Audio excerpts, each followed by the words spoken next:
შუადღე მშვიდობის მოგესალმებით ყველას დაიწყო გადაცემა შუადღე ერთსულოვნებაზე.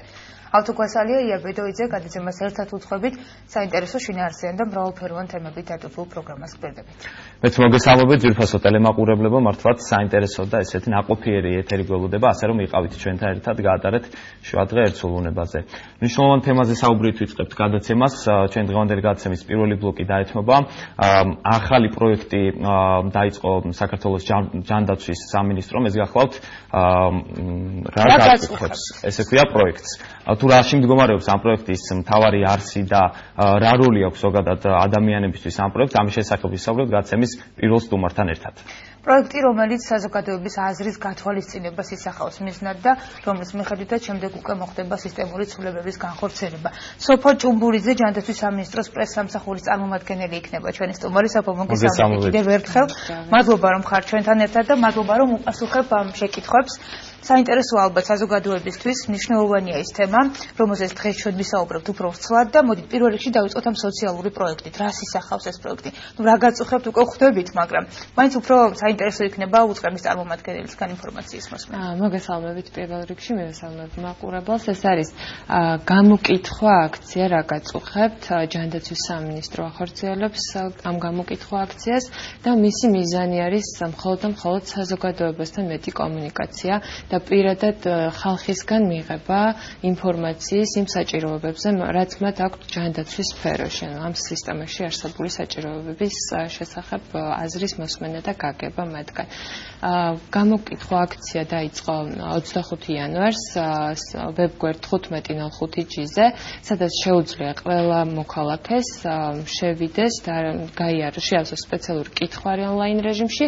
ამის პარალელურად მიმდინარეობს ქუჩაშიც გაიმართა მსგავსი აქცია მეტრო რუსთაველის საინფორმაციო კამპანია აქტიურად მიმდინარეობს ამ კუთხით, რომ მეტი ადამიანი ჩაერთოს. კი ბატონო, და სწორედ აქ ვიყავი, რომ მეტრო რუსთაველის და მეტრო ახმეტელის ტერიტორიის მიმდებარე ტერიტორიებზეც გაიმართა მსგავსი გამოკითხვა აქცია, სადაც საკმაოდ მაღალი იყო ჩართულობა და ბევრმა ადამიანმა შეძლო, რომ თქვათ შეევსო ეს კითხვარი, გაცნობოდა მას, დაეფიქსირებინა თავისი აზრი. ასევე მიმდინარეობს რეგიონებში, ჯანდაცვის ცენტრებში და შესაბამისად მთლიანად არის მთელი ქვეყანა მოცული და ყველა მოქალაქეს აქვს საშუალება და ძალიან მნიშვნელოვანია მართლა რომ ეს არ არის კვლევა, ეს არის გამოკითხვა, თუმცა კვლევის ერთ-ერთი ნაწილი გახდება საბოლოო ჯამში და სპეციალისტები ეს არის ამის მიხედვით გარკვეულ ნაწილში იხელმთვანებენ უკვე.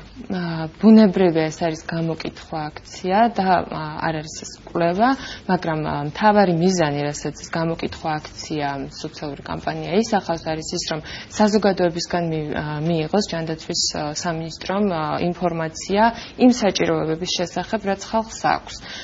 და სწორედ ამის მიხედვით ჯანდაცვის სამინისტრო ბუნებრივია ისედაც ახორციელებს პროექტებს და ასე შემდეგ, თუმცა მოსახლეობისგან იქნება პირდაპირი კომუნიკაცია და პირდაპირი პასუხი იმ კითხვებზე კონკრეტულად რა სჭირდებათ მათ. იქნებ რამდენიმე კითხვა გავუსმოთ მაყურებელს, გარდა იმისა, რომ მოცემ გვაქვს ასაკი და საცხოვრებელი ადგილი, ამის გარდა არის ის მთავარი კითხვა, რისთვისაც კვლევა ტარდება. კი ბატონო, წარმოდგენილია კითხვარი, მე მგონი უფრო კარგი იქნება თუ გავივლით გავცეთ რამდენიმე პასუხი, ხო?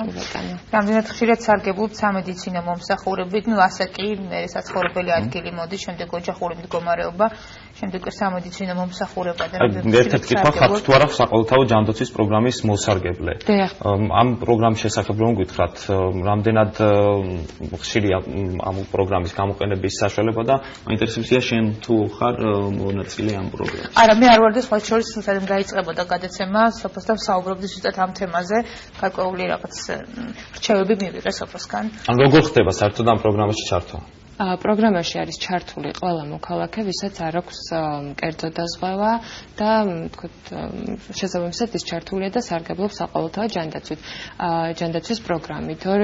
უკვე 13,000 მოქალაქე არის გამოკითხული, ჩართული ამ აქციაში რა გაწუხებთ და ამათგან უმეტესობა კი ბატონო, ეს უკვე რაც რეგიონებში მიმდინარეობს და თბილისშიც უბრალოდ არ ონლაინ რეჟიმში. ალბათ ყველაზე პოპულარული იქნება კითხვა სამედიცინო მომსახურების ხარისხი და ფასი. აღნიშნავ, რომ სწორედ მოქალაქეთა უმეტესობა აღნიშნავს, რომ ძალიან დადებითად აფასებს ჯანდაცვის პროგრამას, საყოველთაო ჯანდაცვის პროგრამის პროგრამა და ზოგადად ცვლილება ვერ იქნება წარმატებული თუ ის საზოგადოების მოთხოვნებს არ უპასუხებს და არ იქნება გათვალისწინებული.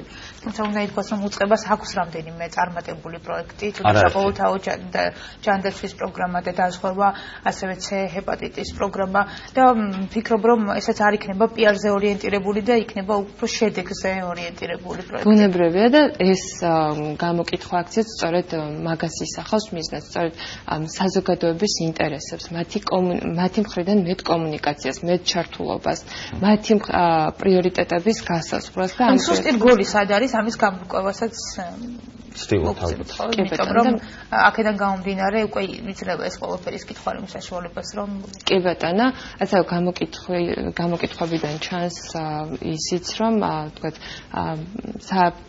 მედიკამენტების ხარის ფასთან დაკავშირებით აქვს მოსახლეობის ძირითადი შენიშვნები, სამედიცინო მომსახურების ღირებულებასთან აქვს შენიშვნები და როგორც საყოველთაო ჯანდაცვის პროგრამის მიმართ გამოთქვამს დადებით ასაგები. სოფო, ერთ-ერთი კითხვა არის გისარგებლიათ თუ არა ჯენერიკული მედიკამენტებით და მომდევნო კითხვა არის საერთოდ იცის თუ არა ადამიანმა რას ნიშნავს ეს სიტყვა და ამის შესახებ უნდა გითხრათ განუმარტოთ ჩვენს ტელემაყურებელს. ჯენერიკული მედიკამენტი ეს არის ანალოგი ასლი მედიკამენტის, რომელიც უკვე არსებობს ორიგინალის სახით ბაზარზე და რომელსაც აქვს იგივე ქიმიური აგებულება, იგივე თერაპიული ეფექტი, ანუ ზუსტად ეს არის უბრალოდ შედარებით დაბალი ფასი და ხელმისაწვდომია. უფლებები თუ არის ჩართული, ბოლომდე ვერ ვნახე თქვათ მომხმარებლის უფლებები.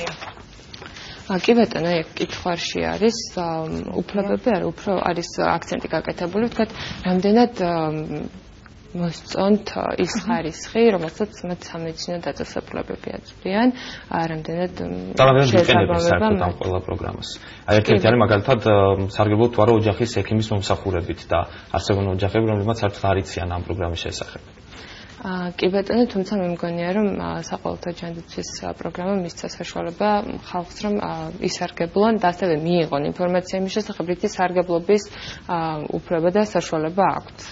სოფო, მინდა კითხო, აი რა იგეგმება ამ ახალი კამპანიის შემდეგ უკვე? ეს არის დასაწყისი, ვფიქრობ, იმ კიდევ ერთი მორიგი პროექტის. ახალი კამპანია, ეს კამპანია, გამოკითხვა რა გაწუხებთ, მისცემს ჯანდაცვის სამინისტროს საშუალებას იმისთვის, რომ მიიღოს ინფორმაცია, როგორც თქვენ, კომუნიკაცია არის მთავარი და ყველაზე მნიშვნელოვანი მოსახლეობისგან, მიიღოს ინფორმაცია კონკრეტულად მათთვის რა არის პრიორიტეტული ჯანდაცვის სფეროში და სწორედ ამის მიხედვით უკვე გადაიდგმება შემდეგი ქმედითი ნაბიჯები საჭიროებებიდან გამომდინარე. ბუნებრივია, აქამდე ხდებოდა ჯანდაცვის სამინისტროს აქვს თავისი პოლიტიკა, ის ახორციელებს და გავს შესაბამის ნაბიჯებს, თუმცა მთელი ქვეყანა მოეცო. კი ბატონო, და სწორედ ამიტომ ძალიან მნიშვნელოვანია, რომ არა მხოლოდ რაიონულ ცენტრებში, არამედ ონლაინ რეჟიმშიც ყველა მან მაქსიმალურად ხელმისაწვდომი იყოს ამ კითხვის შევსება და 15.05-ში მოქმედებს და ასე არც ერთ მოქალაქემ არ უნდა დაიზაროს ჩემეზით, ძალიან მნიშვნელოვანია, რომ თვითონ მიიღონ გადაწყვეტილება კონკრეტულად რა არის მათთვის პრიორიტეტული და ყველაზე მნიშვნელოვანი ჯანდაცვის სფეროში.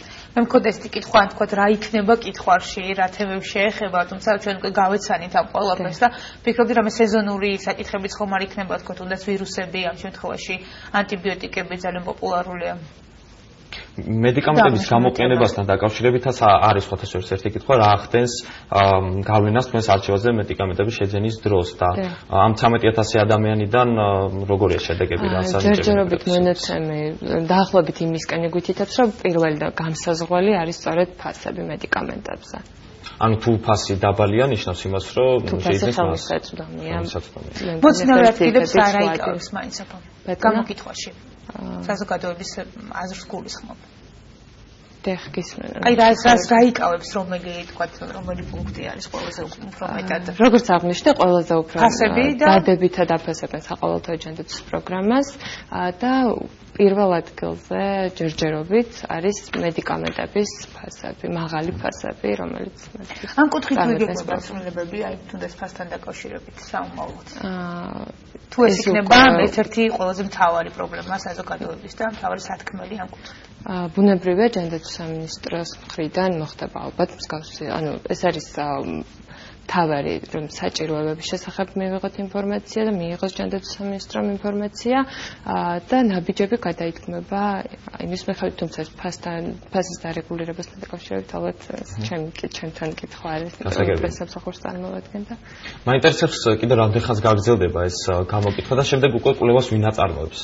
ანუ გამოკითხვის შედეგებს ვინ დაამუშავებს ამის შესახებაც რომ ვთქვი. კი ბატონო, როგორც აღნიშნე, ეს არ არის კვლევა, ეს არის გამოკითხვა და გამოკითხვისგან გამომდინარე მოხდება შედეგების დაჯამება, არა უფრო დათვლა, იმიტომ რომ ეს არ არის კვლევა. ხაზგასმით მინდა აღნიშნო, რაც შეეხება დასრულებას 25 იანვარს დაიწყო და თებერვლის ბოლომდე გასტანს, შესაბამისად მოქალაქეებს აქვთ თითქმის თვის ბოლომდე დარჩენილი ვადა და 5 კვირაზე მეტი იმისთვის, რომ ჩაერთონ ამ გამოკითხვაში.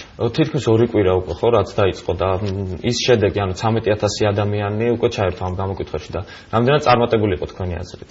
ვფიქრობ, რომ საკმაოდ წარმატებულია, საკმაოდ ბევრი რეგიონი და რაიონია მოცული, მოსახლეობაც მაქსიმალურად არის ჩართული, თუმცა ვფიქრობ, რომ ალბათ უნდა გაიზრდება კიდეც აქტობა, იმიტომ რომ ფაქტი სახეზეა, რომ დაინტერესება დიდია და თუნდაც მეტრო რუსთაველის და მეტრო ახმეტალის მიმდებარე ტერიტორიებზე, რასაც თავად ვადევნებდით თვალყურს, საკმაოდ დიდი იყო მომართვიანობა, ჩართულობა, დაინტერესებული პირთა რაოდენობაც და ამ ხრივ ყველაზე ეს არის. პრესამსახურს წარმოადგენთ და კარგად მოგეხსენებათ, რომ ამ საკითხში ყველაზე მნიშვნელოვანი არის მაინც ცნობიერების ამოყლება საზოგადოებაში და ინფორმაციის მიწოდება.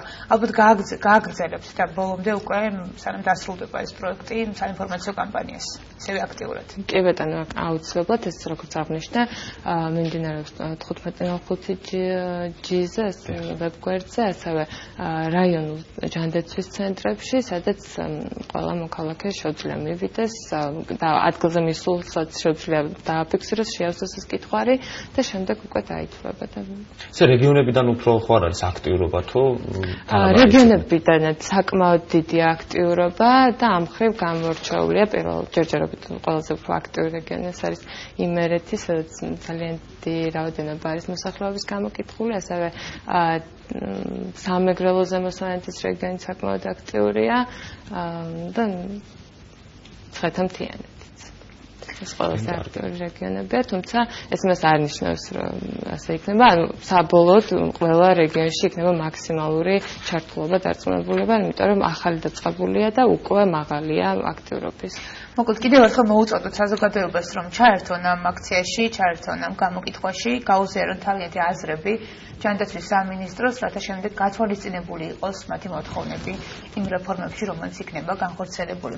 15.05-G შეუძლიათ შევიდნენ და ჩვეულებრივად გაიცნონ იმ კითხვას, რაც არის მოცემული, გაცემენ პასუხები, დააფიქსირონ და ასევე კიდევ ერთხელ უთხრათ, გარდა ინტერნეტ სივრციდან ჩვეულებრივად შეუძლიათ ჯანდაცვის ცენტრებში. ღმერთთან რეგიონულ ჯანდაცვის ცენტრებს, სადაც ადგილზე დახვდებათ ეს კითხვარები და მიიღონ აქტიურად მონაწილეობა და შეასწავლონ კითხვები. სოფიო, მადლობა, გემშვიდობით, კეთილი სურვილებით, მე შევახსენებ მაყურებელს, ჩვენი სტუმარი იყო ჯანდაცვის სამინისტროს პრესამსახურის წარმომადგენელი სოფო ჭუმბურიძე. ვაგრძელებთ ჩვენ დღეს მეორე ნაწილი გველის წინ, ცოტა ხანში ბრუნდებით. დაგვალდეთ რამდენიმე წუთში დაბრუნდებით პირდაპირ ეთერში საინტერესო თემით.